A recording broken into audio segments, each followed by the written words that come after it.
Hello दोस्तों, आपका हमारे यूट्यूब चैनल पर स्वागत है। तो दोस्तों, मैं आपके लिए आपके क्लास 9th का साइंस का क्वेश्चन पेपर लेके आ चुका हूँ। एक और इम्पोर्टेंट क्वेश्चन पेपर। तो इसके सभी क्वेश्चनों को जल्दी से देख लीजिए, सभी क्वेश्चनों के सॉल्यूशन भी देख लीजिए।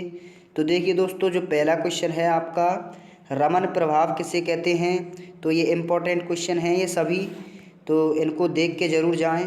रमन प्रभाव क्या होता है? जब प्रकाश की किरण का गैसीय कणों द्वारा, छोटे छोटे गैसीय कणों द्वारा अपवर्तन होता है तो वो क्या है, 7 रंगों में क्या है, विभक्त हो जाती है, जिसको हम क्या कहते हैं, रमन प्रभाव या प्रकीर्णन कहते हैं। नेक्स्ट है, प्रोटॉन की खोज किसने की थी। तो प्रोटॉन की खोज किसने की थी? रदरफोर्ड। तो रदरफोर्ड इसका राइट आंसर हो जाएगा। नेक्स्ट क्वेश्चन है देखिए, एक परमाणु अणु का उदाहरण दीजिए। तो एक परमाणु अणु कौन सा है? हीलियम। हीलियम इसका राइट आंसर हो जाएगा। जीव जननवाद किसके द्वारा दिया गया था? तो जीव जननवाद किसके द्वारा दिया गया था? तो फ्रांसिस्की एडी। क्या नाम है? फ्रांसिस्की एडी इसका राइट आंसर हो जाएगा। कोशिका के किस कोशिकांग को आत्मघाती थैली के नाम से जाना जाता है? तो लाइसोसोम। क्या हो जाएगा? लाइसोसोम। इम्पोर्टेंट क्वेश्चन है ये। एक व्यक्ति चंद्रमा पर अधिक छलांग लगा सकता है, इसका कारण क्या है? क्योंकि वहाँ पे चंद्रमा पे क्या है, गुरुत्वाकर्षण का मान क्या है, कम होता है। जो गुरुत्वाकर्षण बल का जो इफेक्ट है, प्रभाव है, वो कम होता है। पृथ्वी से लगभग 1/6 भाग क्या होता है, कम होता है। नेक्स्ट है, सूर्य के प्रकाश को पृथ्वी तक आने में कितना समय लगता है? तो 3 गुणा 10⁸ मीटर प्रति सेकंड का समय लगता है। नेक्स्ट है देखिए, एयरबैग क्या है? तो एयरबैग क्या है दोस्तों? एयरबैग एक प्रकार का दोस्तों, एयरबैग क्या होता है, एक गैस होती है जो क्या है, गाड़ियों में भरी जाती है। दुर्घटना के दौरान क्या होता है, ये एयरबैग फट जाता है और जो गाड़ियों में जो सूचना है, वो सूचना पहुंच जाती है, जिसके कारण क्या है, जो दुर्घटना है उसके बाद हमें क्या है, बचाव हो जाता है उससे। नेक्स्ट है, उत्तरायण क्या है? उत्तरायण का मतलब होता है उत्तर की ओर गमन करना, अर्थात सूर्य का उत्तर दिशा में गमन करना क्या कहलाता है? उत्तरायण कहलाता है। न्यूटन की गति के प्रथम नियम के दैनिक जीवन में प्रयोग लिखने हैं। इसके बाद है, पृथ्वी की समानता रखने वाले 2 ग्रह कौन से हैं? शुक्र और क्या है, बृहस्पति। शुक्र और बृहस्पति क्या हैं? पृथ्वी की समानता रखते हैं, पृथ्वी की तरह। भास्कराचार्य द्वारा दी गई 2 महत्वपूर्ण कार्य, क्या है, इन्होंने क्या है, 2 ग्रंथ लिखे महत्वपूर्ण। भास्कर कौन कौन से लिखे? महाभास्करीय और क्या लिखे, लघु भास्करीय। महाभास्करीय और लघु भास्करीय 2 ग्रंथ लिखे थे। जल के 1 मोल में ऑक्सीजन तथा हाइड्रोजन परमाणुओं की संख्या बताइए। तो देखिए, जल का जो होता है वो H2O होता है, जिसमें हाइड्रोजन के परमाणु कितने होते हैं? हाइड्रोजन के कितने होते हैं? 2 होते हैं। और ऑक्सीजन का क्या होता है? 1 परमाणु होता है। तो हाइड्रोजन के 2 हैं और ऑक्सीजन का 1 परमाणु होता है।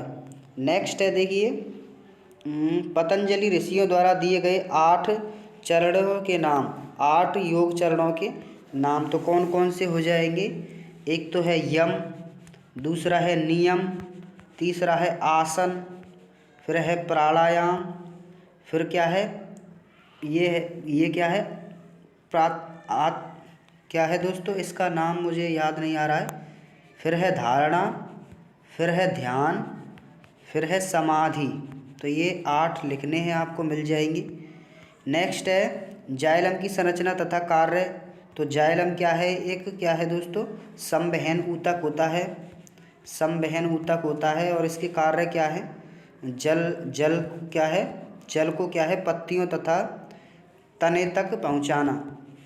जल का क्या है, ये संवहन करता है। इसके बाद देखिए, गैसों के द्रवीकरण पर दाब का प्रभाव, ये आपको बताना है। गुरुत्वाकर्षण के सार्वत्रिक नियम का मान लिखकर उसका मात्रक भी बताइए। तो गुरुत्वाकर्षण का मात्रक बताना है। इसके बाद माइटोकॉन्ड्रिया की संरचना तथा कार्य लिखने हैं। और भारतीय पंचांग अनुसार सौर मासों के नाम लिखिए। किसी एक पर आपको टिप्पणी लिखनी है। ओजोन परत और कार्बन चक्र। ओजोन परत क्या है? यह क्या है, हमें जो हानिकारक पराबैंगनी किरणें हैं उनसे बचाती है। और ग्लोबल वार्मिंग की जो समस्या है उसके लिए क्या है ये। नेक्स्ट है मृदा प्रदूषण क्या है? मृदा प्रदूषण के कारण की विवेचना कीजिए। प्रभाजी आसवन द्वारा शुद्धिकरण कैसे करते हैं, चित्र बनाकर समझाइए। लुईस पाश्चर के प्रयोग का वर्णन कीजिए तथा जननवाद को गलत सिद्ध करना है। नेक्स्ट है आपका 125 मीटर ऊंची मीनार से एक पत्थर छोड़ा जाता है तो निम्न की गणना कीजिए। नीचे पहुंचने में लगा समय और पत्थर का अंतिम वेग। नेक्स्ट है मंदन की दूरी को परिभाषित कीजिए। सड़क पर ध्वनि प्रदूषण कम करने के सुझाव बताइए। नीचे दिए गए चित्र का अर्थ भी बताना है। इसके बाद है आपको परमाणु में उपस्थित मूल कणों के नाम बताइए। समस्थानिक को परिभाषित कीजिए। समस्थानिक और समभारिक की परिभाषा। निम्न तत्वों के इलेक्ट्रॉन विन्यास लिखने हैं। कार्बन का इलेक्ट्रॉनिक विन्यास कितना होता है? कार्बन का 6 होता है। पहले में 2 इलेक्ट्रॉन भरे जाते हैं। Hydrogen helium lithium boron beryllium. Hydrogen helium lithium beryllium boron carbon. तो इसका इलेक्ट्रॉनिक विन्यास कितना हो जाएगा? 4 हो जाएगा। और ऑक्सीजन का 8 होता है तो इसके क्या हो जाएंगे?